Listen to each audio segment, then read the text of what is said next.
ये acid basis का एक और कंसेप्ट, एक और डेफिनीशन, लोरे Brønsted concept of acids and bases.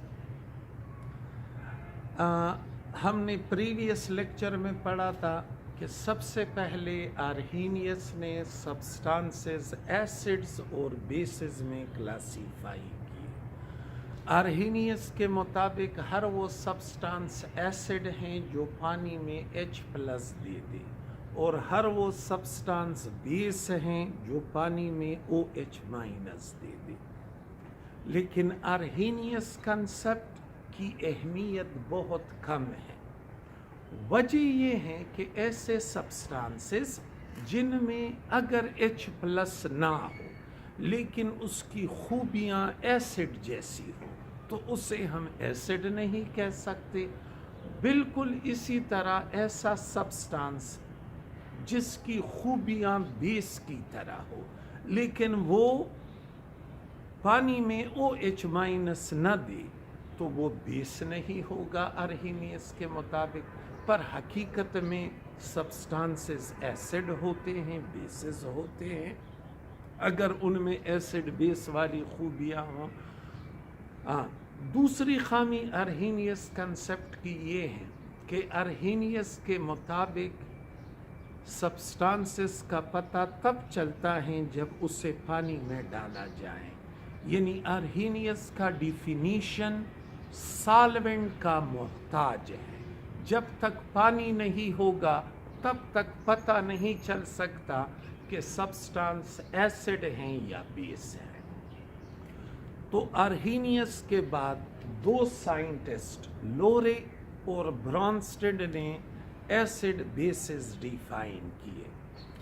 लोरे ब्रॉन्स्टेड के मुताबिक एसिड वो होगा जो प्रोटॉन दे सके चाहे वाटर मौजूद हो या ना हो। यानी ब्रॉन्स्टेड लोरे बीच से सॉल्वेंट को हटाता है, वो आर्हीनियस को फॉलो नहीं करता। ये आर्हीनियस के साथ इत्तेफाक नहीं करते कि आर्हीनियस कहता है कि सब्सटेंसेस का पता तब चलता है जब पानी मौजूद हो। नो, ये दोनों कहते हैं कि सॉल्वेंट अगर ना भी हो कोई फर्क नहीं पड़ता, हर वो सब्सटेंस एसिड है जो प्रोटॉन दे दे या जिसमें प्रोटॉन से मुराद है H प्लस, जिसमें H प्लस देने की एबिलिटी हो, और हर वो सब्सटेंस एसिड है बेस है जो प्रोटॉन ले सके या जिसमें प्रोटॉन लेने की एबिलिटी हो। सो लोरे ब्रॉन्स्टेड के मुताबिक एसिड क्या करते हैं, दे donate or tend to donate proton।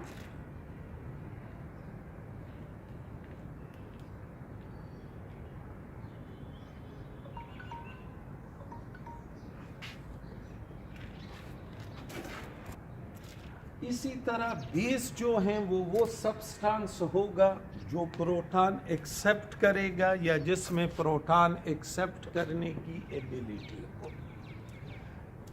Accept और tend to accept proton means H plus.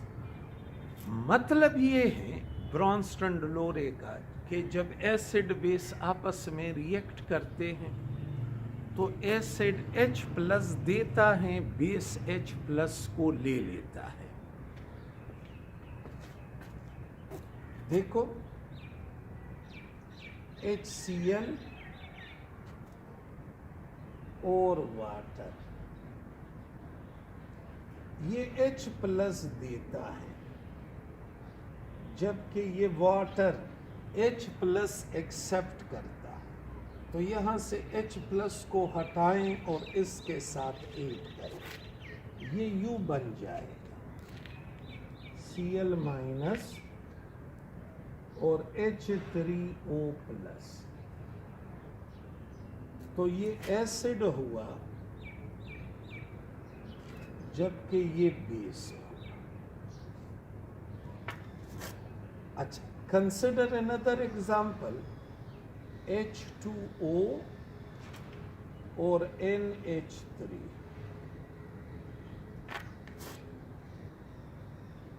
इस हाइड्रोजन पे पॉजिटिव चार्ज है, इस हाइड्रोजन पे भी पॉजिटिव चार्ज है। ऑक्सीजन हाइड्रोजन से ज्यादा इलेक्ट्रोनेगेटिव है, तो इस हाइड्रोजन पे जो पॉजिटिव चार्ज है वो इस हाइड्रोजन के पॉजिटिव चार्ज से ज्यादा है।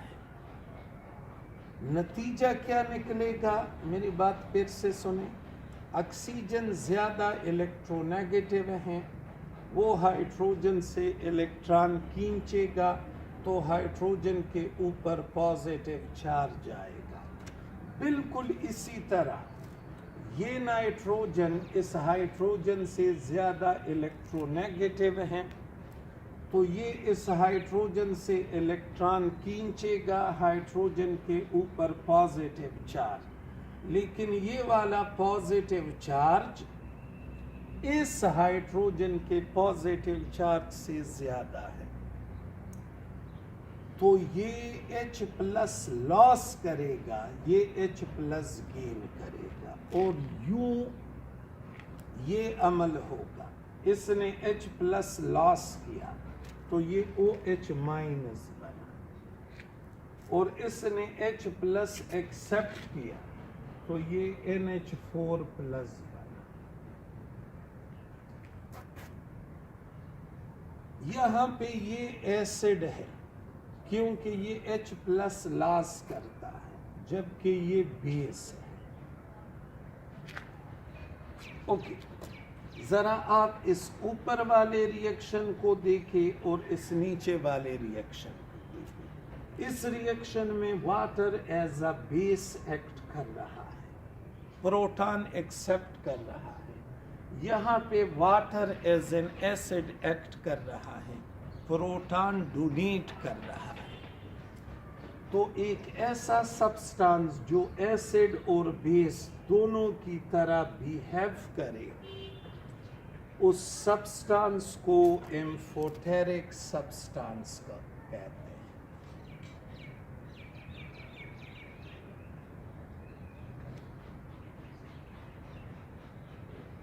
सो वाटर एक एम्फोटेरिक सब्सटेंस है। यहां मैं आपको वाटर के अलावा दो और एग्जाम्पल बताता चलूं। वन इज HCO3 नेगेटिव और दूसरा है HSO4 नेगेटिव।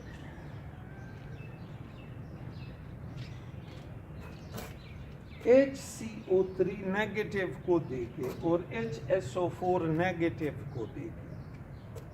ये भी एम्फोटेरिक हैं, ये भी एम्फोटेरिक हैं, यानी ये तीनों एम्फोटेरिक हैं। ये मैंने इसलिए लिखे क्योंकि ये एक ईटा पेपर में, एंट्री टेस्ट पेपर में है कि which of the following substance is amphoteric. ये तीनों ऑप्शंस दिए गए हैं। ये तो आपने ऊपर खुद देखा कि ये एम्फोटेरिक हैं। वाटर H प्लस भी देता है, OH माइनस भी देता है, या दूसरे अल्फाजों में वाटर प्रोटॉन डोनेट भी करता है, प्रोटॉन एक्सेप्ट भी करता है। इसको देखिए, इस HCO3 नेगेटिव को, क्या इसकी जानिब H प्लस आ सकता है?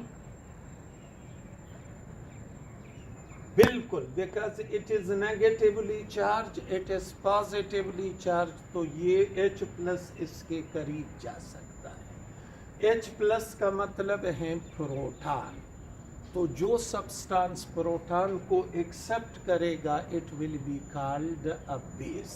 तो ये H प्लस इसके करीब जा सकता है, ये बेस है। अच्छा, बेस हुआ।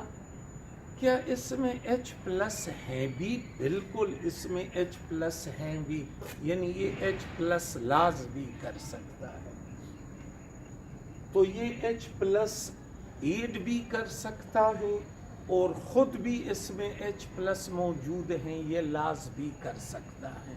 प्रोटॉन एक्सेप्ट भी कर सकता है, डोनेट भी कर सकता है। दी सब्सटेंस इज एम्फोटेरिक। इसे देखिए HSO4 नेगेटिव, ये भी बिल्कुल इस जैसा ही है। ये H+ दे भी सकता है, H+ ले भी सकता है। तो ये तीनों एम्फोटेरिक हैं, ये इम्पॉर्टेंट है, इसे याद रखना है MCQs पॉइंट ऑफ व्यू के लिए। अच्छा, तो मैं आपको ब्रॉन्स्टन-लोरे कंसेप्ट समझा रहा था। ब्रॉन्स्टन-लोरे के मुताबिक एसिड प्रोटॉन डोनेट करते हैं, बेस प्रोटॉन एक्सेप्ट करते हैं। एसिड बेस रिएक्शन में ट्रांसफ़र होता है प्रोटॉन का एक सब्सटेंस से दूसरे सब्सटेंस की जानिब। Proton means H+। बाज़ सब्सटेंसेस प्रोटॉन देते भी हैं, लेते भी हैं। ऐसे सब्सटेंसेस एम्फोटेरिक सब्सटेंसेस कहलाते हैं। एग्जाम्पल दो एम्फोटेरिक सब्सटेंसेस का, तो ढेर सारे हैं, पर मैंने ये 3 लिखे। वाटर, बाइकार्बोनेट या हाइड्रोजन कार्बोनेट और hydrogen sulphate. These are the example of amphoteric substances. Bronsted Lowry definition पे फिर से आते हैं और देखें, अमोनिया और HCl, ये एसिड हैं, H+ देगा। ये बेस हैं, H+ लेगा। तो ये जब H+ ले ले, it will change into NH4+, और ये जब H+ लॉस करे तो ये चेंज होगा Cl-। ये बेस हैं क्योंकि इसने प्रोटॉन एक्सेप्ट किया। ये एसिड है क्योंकि इसने प्रोटॉन डोनेट किया। अब प्रोडक्ट की जानिब जाते हैं। प्रोडक्ट में देखें, क्या इसमें प्रोटॉन H+ देने की एबिलिटी है? बिल्कुल है। ये देखो पॉजिटिव चार्ज, जिस सब्सटेंस पे पॉजिटिव चार्ज होगा वो H+ लॉस कर सकता है। उसके पास ढेर सारे प्रोटॉन हैं तो वो H+ लॉस कर सकता है। H+ लॉस करने वाला एसिड कहलाता है। क्या ये H+ एक्सेप्ट कर सकता है? नेगेटिव चार्ज है इस पे, तो ये H+ एक्सेप्ट कर सकता है। H+ एक्सेप्ट करने वाला बेस कहलाता है। तो एक बेस हमारे साथ इस साइड पे है, दूसरा बेस इस साइड पे। एक एसिड हमारे पास इस साइड पे है और दूसरा एसिड इस साइड पे है। देखो, ये बेस जब प्रोटॉन एक्सेप्ट करता है तो एसिड में चेंज हो। ये बेस जब प्रोटॉन एक्सेप्ट करे, ये एसिड में चेंज होगा। इस एसिड बेस पेयर को कंजुगेट एसिड बेस पेयर कहते हैं। Conjugate acid base pair.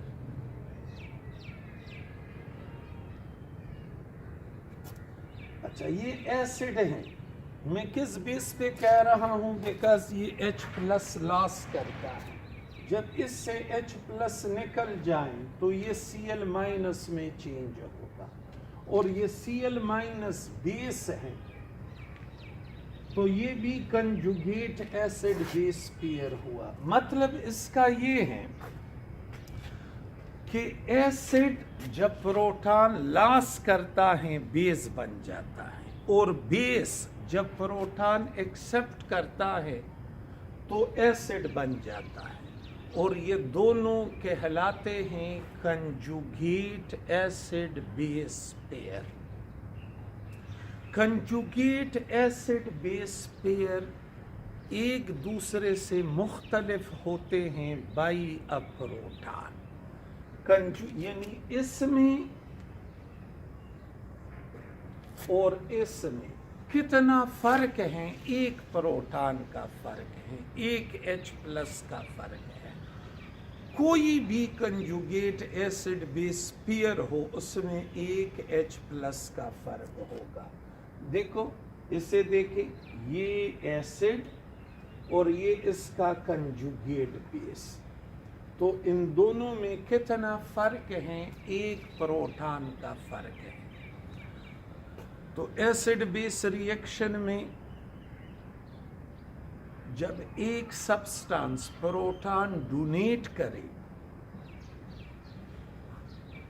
वो बेस बन जाता है, और एक ऐसा सब्सटेंस जब प्रोटॉन एक्सेप्ट करे वो एसिड बन जाता है। और इन दोनों को हम कलेक्टिवली कहते हैं कंजुगेट एसिड बेस पेयर। इनमें कितना डिफरेंस होता है, एक प्रोटॉन का डिफरेंस होता है। Relative strength of acids and bases. Relative strength of acids and relative strength of basis. ये मेरे पास दो सब्सटेंसेस हैं, ये दो, ये भी कहता है कि मैं एसिड हूं, ये भी कहता है कि मैं एसिड हूं। अब इन दोनों में एक पावरफुल होगा दूसरे से, तो ये अंदाजा हम कैसे लगाते हैं? ये अंदाजा लगाया जाता है इनकी इस एबिलिटी से कि कौन इजीली प्रोटॉन लॉस करता है। जो इजीली प्रोटॉन लॉस करे वो स्ट्रांग एसिड होगा, और जो स्लोली प्रोटॉन लॉस करे तो वो एक वीक एसिड होगा। HCl एक स्ट्रांग एसिड है। HCl इसे पानी में डाल दे तो ये जल्दी प्रोटॉन लॉस करता है H प्लस। जितने मालिक्यूल आप इसके पानी में डालोगे सारे के सारे मालिक्यूल H प्लस लॉस करते हैं। और ये रिएक्शन ऑलमोस्ट कंप्लीट होगा, इसे हम यूं लिखते हैं। इस HCl के पास जितने प्रोटॉन थे सारे के सारे इसने यकदम लॉस किए। ये सपोज मेरे पास दो HCl के मालिक्यूल थे, तो इसने भी प्रोटॉन लॉस किया, इसने भी लॉस किया। जितने भी मालिक्यूल हैं सारे के सारे H प्लस लॉस करते हैं। ऐसा एसिड कहलाता है स्ट्रांग एसिड। और बाज एसिड्स ऐसे होते हैं जिनके सारे मालिक्यूल प्रोटॉन लॉस नहीं करते। फर्ज करें मैंने 100 मालिक्यूल एसिड के पानी में डाल दिए, 10 मालिक्यूल ने प्रोटॉन लॉस किए और 90 मालिक्यूल उसी अनआयोनाइज्ड फॉर्म में है, तो ऐसे एसिड को कहते हैं वीक एसिड। एसिटिक एसिड उन एसिड्स में से एक एसिड है। अगर मैं एसिटिक एसिड पानी में डाल दूं तो इसके बहुत कम मालिक्यूल पानी में H प्लस लॉस करते हैं, और यूं इसका रिएक्शन रिवर्सेबल होता है। मतलब ये पूरा का पूरा आयोनाइज नहीं होता, ये चेंज होगा CH3COO नेगेटिव, और ये H प्लस जो यहाँ से निकल गया वाटर के साथ मिल जाएगा। तो ये एक वीक एसिड,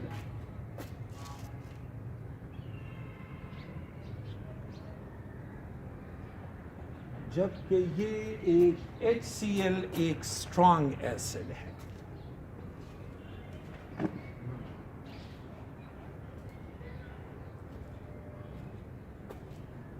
अगर मैं 0.1 मोल पर लीटर HCl सोल्यूशन यूज करूं तो ये पानी में पूरा का पूरा आयोनाइज होगा, 100% आयोनाइज होगा।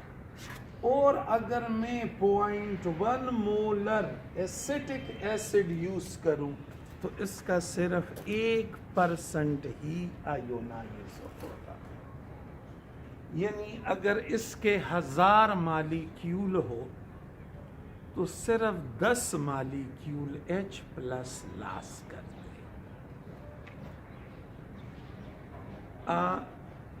हम एक एसिड बेस का स्ट्रेंथ उसके कंजुगेट पार्टनर से भी मालूम कर सकते हैं।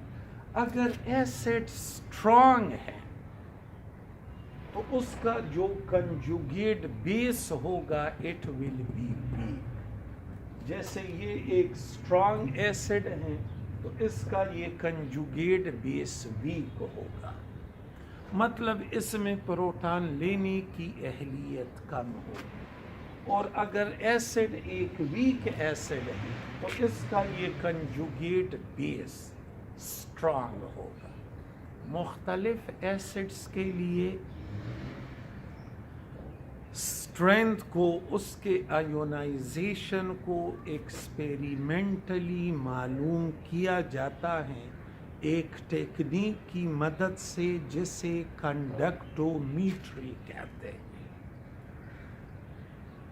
ये मैंने एसिड लिखे और मैं आपसे पूछ रहा हूँ इनमें स्ट्रांग कौन सा है, तो ये एक्सपेरिमेंटली मालूम किए जाते हैं एक टेक्निक की मदद से जिसे कंडक्टोमीट्री कहते हैं। ये ABCD मुख्तलिफ एसिड्स हैं तो इनका स्ट्रेंथ यानी ये कितना आयोनाइज होता है इसे एक्सपेरिमेंटली मालूम किया जाता है और फिर वैल्यूज को इस डिसेंडिंग आर्डर से अरेंज किया जाता है। सबसे स्ट्रॉन्ग एसिड हैं HClO4, इसको कहते हैं perchloric acid. Perchloric acid H2SO4 sulphuric acid, HI hydrogen iodide, इनकी एसिडिटी अपवर्ड डायरेक्शन में इंक्रीज होती है। तो परक्लोरिक एसिड एसिड में से सबसे स्ट्रॉन्ग एसिड और बिल्कुल इसी तरह स्ट्रेंथ ऑफ बेस है।